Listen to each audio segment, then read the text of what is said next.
தமிழ் சினிமாவின் ஈடு இணையற்ற சிம்மக்குரல் பின்னணி பாடகர் மற்றும் கர்நாடக இசைக்கலைஞரான டி.எம். சௌந்தரராஜன் அவர்களின் சரித்திரத்தை இன்றைய சான்றோர் சரித்திர நிகழ்ச்சியில் நினைவு கூறுவதில் பெருமையடைகின்றோம். டி.எம். சௌந்தரராஜன் அவர்கள் 1922 ஆண்டு மார்ச் மாதம் 24ஆம் தேதி பிறந்தார். 2013ஆம் ஆண்டு மே மாதம் 25ஆம் தேதி காலமானார். 60 ஆண்டுகளுக்கும் மேலாக தமிழ் திரையுலகில் தனது கம்பீரமான குரலால் ஆதிக்கம் செலுத்தினார் டி.எம். சௌந்தரராஜன் அவர்கள். இவருக்கு கிடைத்த சிறப்பு பட்டங்கள் என்னவென்றால் குரல் அரசர், பாடகர் திலகம் என்றெல்லாம் அழைப்பார்கள். இந்திய அரசின் உயரிய விருதுகளில் ஒன்றான பத்மஸ்ரீ விருது 2003இல் அவருக்கு வழங்கப்பட்டது. மக்கள் திலகம் எம்ஜிஆர் மற்றும் நடிகர் திலகம் சிவாஜி கணேசன் ஆகிய இரு பெரும் ஆளுமைகளுக்கும் அவர்களின் நடிப்பு மற்றும் உடல் மொழிக்கு ஏற்ப தனது குரலை மாற்றி பாடியது இவரது மிகப்பெரிய தனி சிறப்பாகும். 3100க்கும் மேற்பட்ட திரைப்படங்களில் 10,000த்திற்கும் அதிகமான பாடல்களை பாடியுள்ளார் டி.எம். சௌந்தரராஜன் அவர்கள்.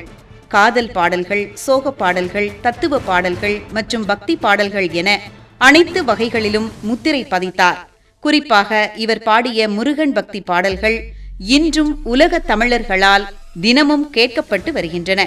அச்சம் என்பது மடமையடா, உன்னை அறிந்தால் பாட்டும் நானே பாவமும் நானே, மலர்ந்தும் மலராத அதோ அந்த பறவை போல, இந்த பாடல்கள் எல்லாம் இவருக்கு புகழை தந்த பாடல்கள் என்று சொல்லலாம். சிம்மக்குரலோன் டி.எம். சௌந்தரராஜன் அவர்களின் சரித்திரத்தை இன்றைய சான்றோர் சரித்திர நிகழ்ச்சியில் அறிந்து கொண்டதில் மிக்க மகிழ்ச்சி அடைகின்றோம்.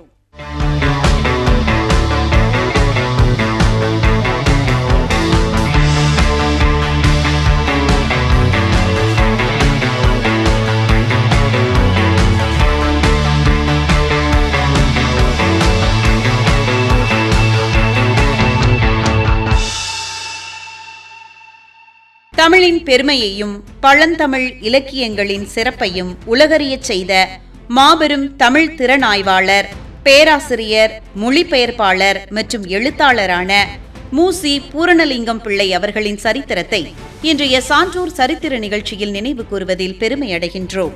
மு.சி. பூரணலிங்கம் பிள்ளை 1866ஆம் ஆண்டு மே மாதம் 25ஆம் தேதி பிறந்தார். 1947ஆம் ஆண்டு ஜூன் மாதம் 6ஆம் தேதி மறைந்தார். இவருக்கு அவரது பெற்றோர் வைத்த பெயர் சிவசுப்பிரமணியம் பிள்ளை. ஆங்கில பேராசிரியராக பணியாற்றிய போதிலும் தமிழ் மொழி மற்றும் திராவிட பண்பாட்டின் தொன்மையை உலகிற்கு எடுத்துரைப்பதில் தன் வாழ்நாளை அர்ப்பணித்தார் மு.சி. பூரணலிங்கம் பிள்ளை. தமிழ் இலக்கிய வரலாற்றை முதலில் ஆங்கிலத்தில் விரிவான ஆய்வு நூலாக எழுதிய பெருமை இவரையே சாரும். சென்னை கிறிஸ்துவ கல்லூரியில் தனது உயர்கல்வியை முடித்தார்.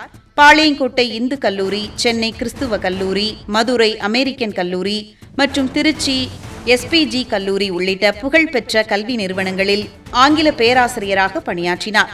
1902ஆம் ஆண்டு சென்னை பல்கலைக்கழகம் பாடத்திட்டத்திலிருந்து தமிழ் பாடத்தை நீக்க முயன்ற போது அதை எதிர்த்து போராடி தமிழ் மொழியை காத்தவர்களில் இவரும் ஒருவர். இவர் தமிழில் 18 நூல்களையும் ஆங்கிலத்தில் 32 நூல்களையும் எழுதியுள்ளார்.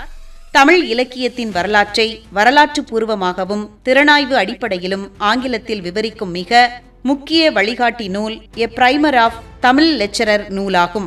உலக பொதுமறையான திருக்குறள் முழுவதையும் ஆங்கில உரைநடையில் மொழிபெயர்த்து 1942இல் வெளியிட்டார். புகழ்பெற்ற தமிழறிஞர் பர்திமார் கலைஞருடன் இணைந்து ஞானபோதினி என்ற தமிழ் இதழை நடத்தினார். தமிழில் மருத்துவன் மகள், தப்பிலி போன்ற நாவல்களையும் எழுதியுள்ளார்.